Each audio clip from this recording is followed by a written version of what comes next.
നമ്മൾ യൂട്യൂബിലൊക്കെ used cars വീഡിയോസൊക്കെ കാണുമ്പോൾ അതിൽ കൂടുതലായി കാണുന്നൊരു കാര്യമാണ് ലോ കിലോമീറ്റർ കാറുകൾ. ഒട്ടുമുക്കാൽ എല്ലാ യൂസ്ഡ് കാർ ഡീലർഷിപ്പുകളും ഉണ്ടാവും 1000 കിലോമീറ്റർ താഴെയോടിയ കാറുകൾ, 500 കിലോമീറ്റർ താഴെയോടിയ കാറുകൾ.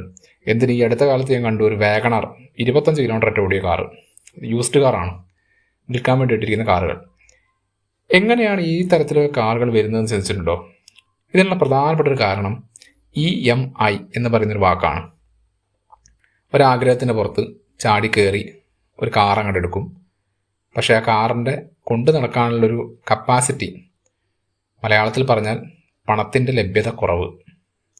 ആ ഒരു കാരണം കൊണ്ട് ലോൺ അടയ്ക്കാൻ പറ്റാതെ വരും, പെട്രോൾ അടിക്കാൻ പറ്റാത്ത അവസ്ഥ വരും. അങ്ങനെയൊക്കെ വരുന്ന സമയത്ത് ആഗ്രഹത്തിൻ്റെ പുറത്ത് വാങ്ങിയ ഈ കാറെന്ന് പറയുന്നത് നമുക്ക് ദേഷ്യം തോന്നുന്നൊരു മെറ്റീരിയലായി മാറും. പൊതുവെ അത് നമ്മൾ വിറ്റൊഴിവാക്കും. ഇതിനുള്ള പ്രധാനപ്പെട്ട കാരണം, നമ്മളൊരു കാറ് വാങ്ങുമ്പോൾ നമ്മുടെ ആഗ്രഹം ഒക്കെ ഓക്കെയാണ്, പക്ഷേ ആഗ്രഹത്തേക്കാൾ ഉപരി നമുക്ക് അങ്ങനൊരു വാഹനം വാങ്ങാനുള്ള പ്രാപ്തിയുണ്ടോ? അല്ലെങ്കിൽ കൊക്കിനൊതുങ്ങുന്ന ഇതേ കൊത്താവൂ എന്തോ പറയുന്നൊരു പഴഞ്ചൊല്ലുണ്ടല്ലോ, അതുപോലെ നമ്മളെ കൊണ്ട് വാങ്ങാൻ സാധിക്കുന്ന കാര്യമാണോ നമ്മൾ ചെയ്യുന്നത് എന്ന് ഒന്ന് ഉറപ്പിക്കുക. ഇതിന് ചെയ്യാൻ കഴിയുന്നൊരു കാര്യം, നിങ്ങളൊരു കാറ് വാങ്ങുമ്പോൾ, ഇനിയിപ്പോൾ യൂസ്ഡ് കാർ ആണെങ്കിലും അല്ലാത്തതാണെങ്കിലും, മിനിമം 50% അഡ്വാൻസ് കൊടുക്കാൻ നിങ്ങളെ കൊണ്ട് പറ്റണം. 10 ലക്ഷം രൂപയുടെ കാറാണ് വാങ്ങുന്നതെങ്കിൽ 5 ലക്ഷം രൂപയെങ്കിലും നിങ്ങളതിന് അഡ്വാൻസ് കൊടുത്തിരിക്കണം. ബാലൻസ് എമൗണ്ടേ ലോൺ ആക്കാവൂ.